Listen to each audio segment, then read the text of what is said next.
Thanks for staying with us. So it's International Women's Day week.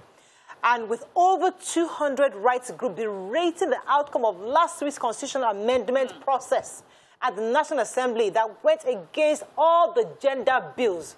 We're still upset with that. Anyway, joining us on the show is Executive Director of Enough is Enough, Yemi Adamoleku. Good morning, Yemi. Are you there? I'm here. Morning, lady. Yes, good to have you. So we hear that there's the mother of all protests being planned for tomorrow. For those who have no idea what's happening, could you just give us a quick summary of what happened at the National Assembly and why women are taking this step? All right, so thanks for having me. We're in the process of amending our constitution. So plenty issues, so we're amending it. And part of that amendment process, there were 68 proposed amendments. 5 of them focused particularly on women. And all 5 of them, every single one, failed, both at the Senate and at the House of Reps. But what's particularly interesting, and I'll say, is 2 things. One is the fact that one of the bills, which is to have reserved seats for women, controversial, I know, as it is, but the point is that that particular bill was sponsored by the Speaker of the House of Representatives and over 100 members of the House. It got about 80-something votes. So it even means that the people who sponsored the bill didn't vote for it. So that's really the crux of what the issue is. And so the voting started, I believe, on Tuesday, if I'm not mistaken, and women were at the National Assembly protesting. And the request was really simple. Be like, look, we can't go through this. It's taking a decade plus to get to this point.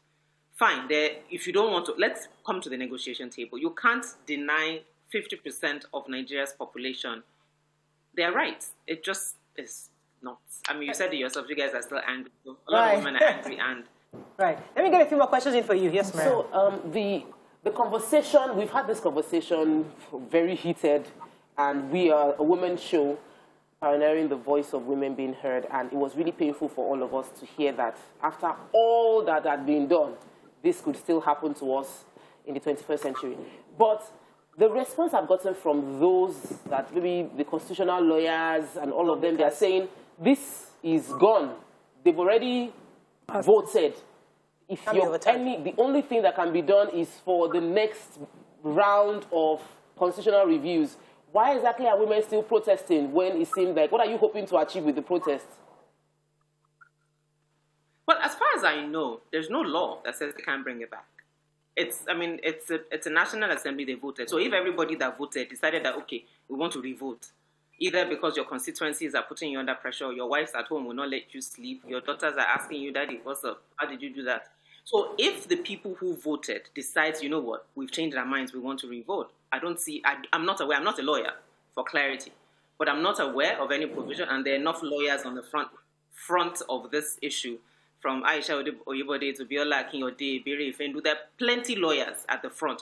So I would imagine that they would know if there's a provision in our laws that make it impossible. So because it is possible is why we're asking for it. Okay. You know, after it happened, the day after, we had a guest come on the show, and yes, and she talked about how even though it failed, the numbers, given the numbers of women at the National Assembly, which she said were about 12, she says the number of people who voted, it shows that some men were on board to vote for women. So she sees it as a positive. And it means it's now time to re-strategize. So for me, I would like to know what you think, apart from the protest, what re-strategizing should mean at the National Assembly. I think fundamentally, we actually have to have a question about why this is even an issue. So all this one about strategizing, we didn't lobby hard enough, I'm sorry, I personally don't get it. Like, all the men in the National Assembly, all were born of a woman. So I'm not quite sure why this is a difficult conversation to have. So let's even forget reserved seats, because I tend to say that I understand that that's contentious. So let's leave that one, because there are women who say, let women go and fight for their seats. Let's leave that one. In Nigeria today, if you are a man and you marry a white Swiss woman, she becomes a citizen of Nigeria. But if you're a woman and you marry a male a Swiss man, white Swiss man, I'm using Switzerland because it's a neutral country, so hopefully nobody will get offended. But you marry a white Swiss man, he can't be a citizen. If you're a woman in Nigeria today, I'm from Ondo State, example. I marry a man that's from Lagos. I've lived with him, we've been married for 5 years. I cannot run for office in Lagos. Well, Lagos is not really a good example because we have a mixed multitude. We are very welcome. So maybe Lagos is not a good example, but just for context. Yeah. Let me say Enugu. Marry a man for Enugu. They'll tell me in Enugu that I should go to Ondo to contest for elections, that I'm not from Enugu. So that was another part of the bill that says, look, if we've been married for 5 years, I live in his state. How am I going to contest for elections in my state? So should my family follow me, or I'll be a House of Rep member representing Ondo and my family will be in Enugu? So that was another provision that was being voted on. And thirdly, for me, also tied, not a gender bill per se, but also very tied, diaspora voting. Diaspora sent over $17 billion in 2020. They're on track to spend about the same amount of money in 2021. I think that's more than we get from oil that we sell. And you're saying they shouldn't have a say in Nigeria's elections. How does that make sense? Let me get a few more questions let for any you. diaspora person do something great. We will celebrate them. Oh, Nigerians in the diaspora are wonderful, but they can't vote. Go ahead, Mariah. So, I heard one of the lawmakers say that, make we give them, should we give them, should we not give them, They were sort of gloating about it. So someone said, power is not served a la carte, so you have to go and work at it. So how long, how do we work at it? Must we occupy the entire House of National Assembly before we can get this? And how do we go about it? Two things. I mean, the protests will continue, and it shouldn't just be National Assembly. One of the things we're working on in states is that state groups should go to the offices, the constituency offices of their senators and House of Rep members, and put pressure there as well. So as we're putting pressure in Abuja, you're also putting pressure in their offices at home. But last, as you just said, for me, I think it's a 2023 election matter. Yes. Anybody, because luckily it's not a yea or nay vote. We actually know, we're going to know how people So, Yemi, that's where I'm going. Yemi, let me pause you for a second, because since last week, ladies and I have been discussing that we need to name and shame these people. Have that list been released to you? And do we know who voted against, so that we can begin the groundwork of campaigning against them in their various constituencies as women? So it's parallel. Because we're asking them to revote, we made a request for the breakdown of how people voted, but we've also asked them to revote. So in their own interest, this is what I would say. If they want to forestall all this, they shouldn't release how people voted. They should bring these issues back to the table. Let's have a conversation about what is and what is not, and then vote again. At that point, then release, because they have to anyway. It's a simple freedom of information request. How did they vote? And when they now release that list, any man that decides that a woman should not have citizenship, indigenship rights, or be entitled to have representation in political parties or appointed offices will now know the power that women have. I mean, you guys cover elections. Women are the ones at the rallies. Women are the ones campaigning. Women are the ones that vote the most. Yes. So women then need to show with their power and their numbers what their vote really means. In fairness, I heard Honorable Luga was saying us last week that the Honorable Speaker, in fairness to him, revisited a particular bill maybe 3 times, asked them to revote. Are you sure? Because your names are attached to this.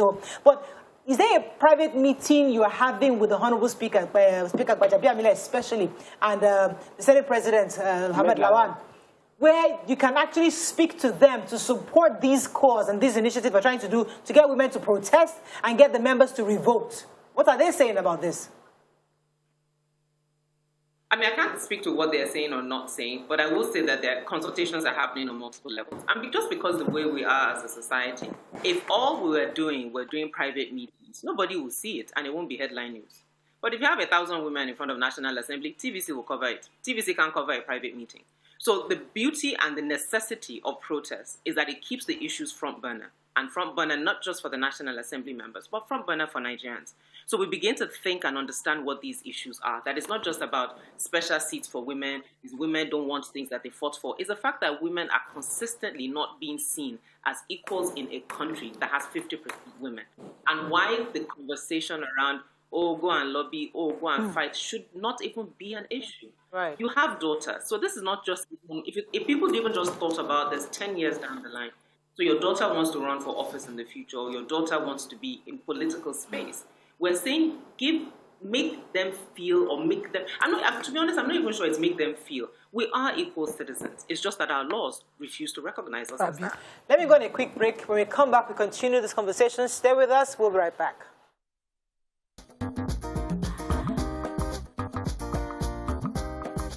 Stay tuned. Your View will be right back. Thanks for staying with us. We're still discussing this issue of the gender bills that was thrown out by the National Assembly. We still have with us the Executive Director of Enough is Enough, Yemi Adamalek. I have a phone call, I'm told.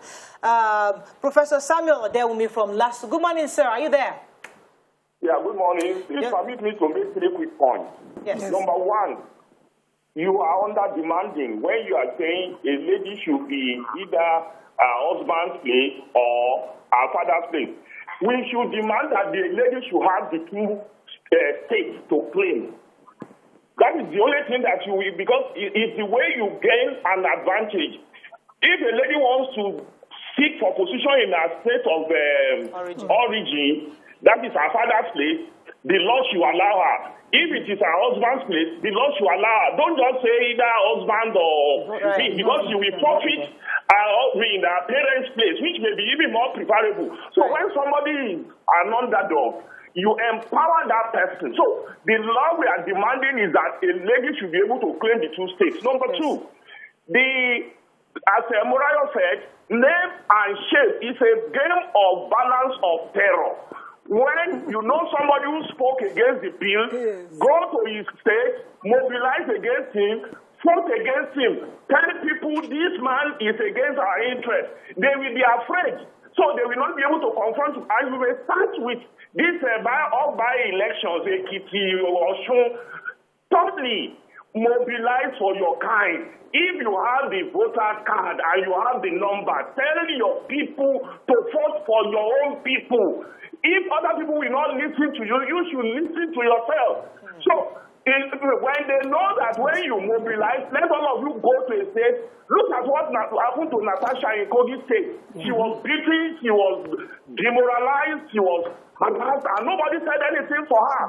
So you women, you have the number. Use it. Because if you are begging somebody, the person is not agreeing, use your own power. All right. Thank you, Professor. It was a really pleasure hearing that. So yes, Nima.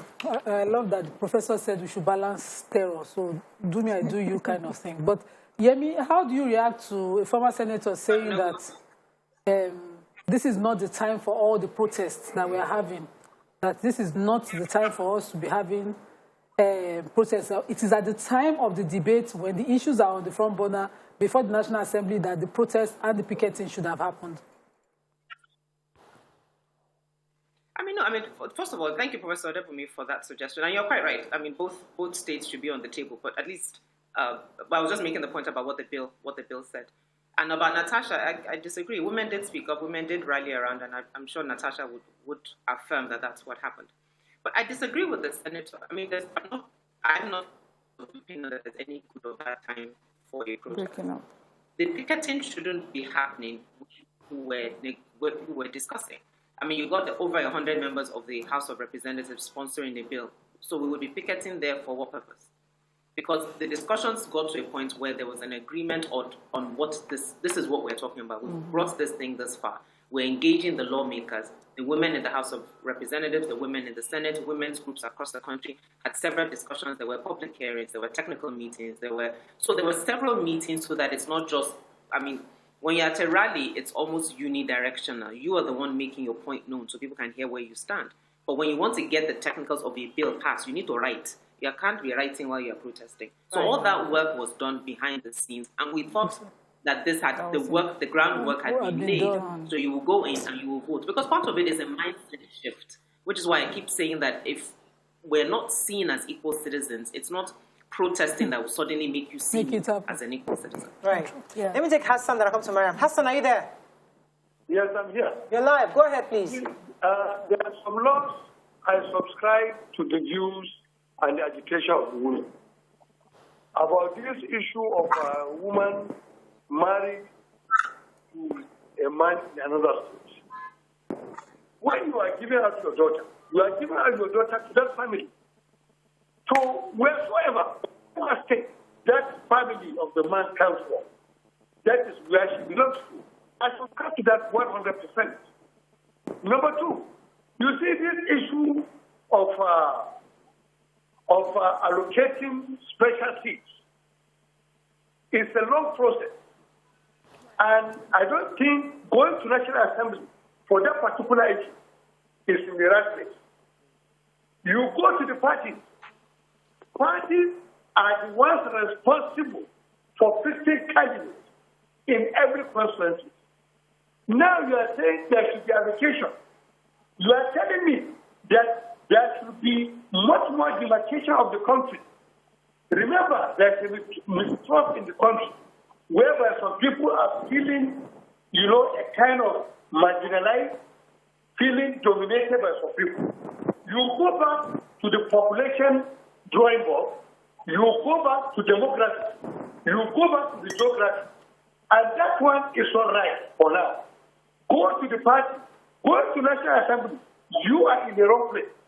The parties are the ones to say, from this constituency, woman must come out from here, not National Assembly. Nobody would forsake himself for any woman in National Assembly. It's about power. Thank you very much, Hassan. I love the fact that we're coming out to protest, especially because the attitude, like you mentioned, Nima mentioned, the attitude of the men was really more like, what can we do for them? And I hate that we're put in a position where it seems that we're begging, for our rights to be given to us. So on the one hand, the protest will work, and then the re-strategizing at the National Assembly. But we need to really look at our relationships with each other as women before we even get to any offices, before we get appointments, before we're at the National Assembly. What can we do better at the grassroots to, foster a more trusting relationship where we can see another woman and vote for her? We talk about Ms. Apoti. You said that women stood up for her, but I can tell you that there were so many women that thought she did too much. She was talking too much. Why is she the only one? We have that attitude. What can we do, deliberately to change this mindset? It's a journey. And to the gentleman who spoke, and I think that's a part of the challenge of women should go and fight that political party. And you're quite right. I mean, I think it was Governor Wiki that spoke about PDP and what PDP is doing in Rivers. All the vice chairmen of the local government are women, and I think he talked about 30 or 35% appointments for women as well. So yes, there's a place at the political party level. But there is also a place because of the federation that is at the National Assembly level, because we are... Some things you have to legislate, and from countries from Rwanda to Uganda to Tanzania, they have women representation in the numbers that they have because it was legislated. And his point about constituency, let's take the Senate, for example. What was agreed was that there'll be one woman representing women, youth, persons with disability constituency that will represent the state.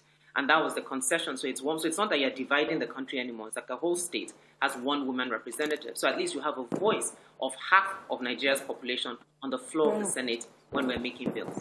But to your point about mindset shifts, it's a lot of work. And to be honest, it's not work that we're doing well. Because we understand how we are conditioned in a country that's patriarchal, that men are better and women are subservient. So we shouldn't underestimate how women grow up in this environment and how they think about the role of a woman. Our president said, for example, a woman's role is in the other room. So we shouldn't underestimate how that plays in people's minds. So when they see women contesting, even in the corporate world, we talk about women being too bossy, women being too pushy because a woman is assertive. But if it's a man that does exactly the same thing, you don't use the same words to describe Let me take this call. It's also shown by research. Let me take this call. My Adedo has been waiting for a while. Adedo, are you there? Yeah, I'm here. You're live. Go ahead, please.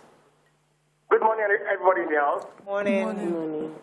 Yeah, good morning. My own perspective about this bill is simply that this bill is against two sections of the country. You understand? And again, you see, we have to fight very hard. It's a very good bill, you understand, because women constitute about 50% of the population in Nigeria. So you have a vote. But the truth is, the technical aspect of it is this. this bill against two sections section, you understand? Because virtually everybody believes that, okay, even if you're married to one side of the country, and one side of the section of the country, and you now remarry, what happens to that opportunity? You know, there are different ways on how you look at policy and law. You understand? So the women folks can actually come together and use their PVC.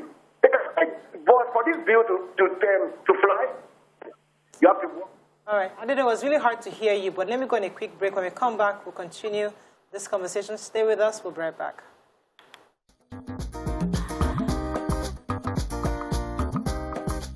Stay tuned. Your View will be right back. Thanks for staying with us. So we're going to be rounding up on this because, as I said, there's a major protest happening, but there's an angle of this conversation that many people don't like to talk about, which is the possibility or the suspicion that when we finally get the names and the data of who voted, you might start seeing some colors around certain regions, saying, okay, maybe this particular region voted more against women because, as we know, the Child Rights Act took a long time for many states to adopt, because many people are still saying that children within their own region are allowed to get married. So if this happens, where when the chart comes out and we see a certain bloc actually voted against this, what therefore does that communicate to women in the whole? What do we therefore do? Do we now take the fight to those communities directly? Or how therefore do we, this is just suspicion and speculative, right? Of course, because we don't have the data yet. But it's speculative to talk about it. But however, if our suspicions are true, how then do we penetrate these societies that may have incidentally voted against women specifically? But it's the same. I mean, as I was saying before we go on break, return on investment shows in the corporate world that women on the table brings better returns for businesses. You make more money with women on your board. Well, you're quite right. There are parts of the country, I mean, Child Rights Act hasn't been domestic or hasn't been approved in certain states. I don't know the states off the top of my head. But if it does show that pattern, it just shows where the work needs to be focused on for both women who are outside those states and then women who are within those states. Women that have lobbied incredibly to get it passed in certain states, it just means more work needs to be done. And they then need to be willing to come forward because ultimately they are the ones that vote them as representatives. And then it also goes back to our discussion about us as a country.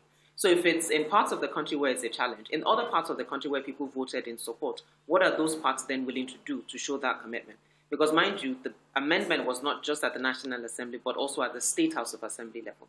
So if the people from other parts of the country had voted for it, then can they then reflect that in the patterns of percentages in the State House of Assembly? Right. Because at least that one is within their control to do. Yeah. All right, let's take a few comments online. Yes, Michael says, in fact, all women in Nigeria at this junction, make them go on strike. Make them close their... all the slave mamas and slave queens should carry placard all over until this bill is passed. That's a good idea. That's from Corey Michael. National strike until gender bill is passed. No doing around the whole nation. Women on strike. Yeah, in fact, that's a fantastic idea. I think that is a great idea. If women say, okay, henceforth from today, Shemo, nothing. Other room, kitchen, nothing. Kitchen closed down. And we close it down. We shut it all down. That's a good strategy, I think. Amy, what do you think? Who will enforce? One is a fantastic idea. I think it's interesting that it's men that are suggesting. It shows that we have some. But what would actually be more powerful if men lent to this. So if men believe in this cause, then why are they making a women's fight? Why is it that women are shut down? Why are they not speaking to their brothers and sisters? All these men who celebrate their mothers as my mother is a superwoman, if not for my mother, as my mother is a rock. The same women are saying that their wives are not competent to. So let me quickly just say that who will enforce if women were to lock up that area? Festus Akiboye. Your conscience will enforce it. Okay. There are too many traitors. Festus Akiboye says, time to bring proportional representation system to our politics. We should help to achieve gender balance in our National Assembly. Our political parties should remove all barriers limiting women and employ electoral quotas to promote more female candidates. Yeah. It's doable. Andrew says, women needed more than ever in global politics. Why? Angela Merkel knew that Putin would do what he did, and why she mentioned he has a 19th century mind in 21st century. If Angela was around, Putin would not dare. We have to wrap up, unfortunately. I mean, just finally, just give us the dates and venues. No, not it's today. I mean, it's tomorrow, actually. The dates, venue, where we're meeting, where the Nigerian women can meet, a protest across the country very quickly. Tomorrow is International Women's Day, so if you're in Abuja, please join at the National Assembly gate at 8 a.m. If you are in Lagos, it is 8 a.m. at the State House of Assembly, and if you are in Calabar, it is also 8 a.m. at the Calabar roundabout by the state, en route to the State House of Assembly. So those are 3 locations that women are raising their voices. And across the country, we're also encouraging women to organize in small groups and go to your senator's constituency office, your House of Rep members' constituency office, to put pressure that this has to be done. But ultimately, this game is all about 2023. Women just need to realize that if this country refuses to recognize what we bring to the table, then we should show it at the ballot box. Thank you very much. We'll be speaking with the Executive Director of Enough is Enough, Yemi Adamulakun. When we come back, we're going to break. We'll come back to another hot topic. Stay with us. We'll be right back.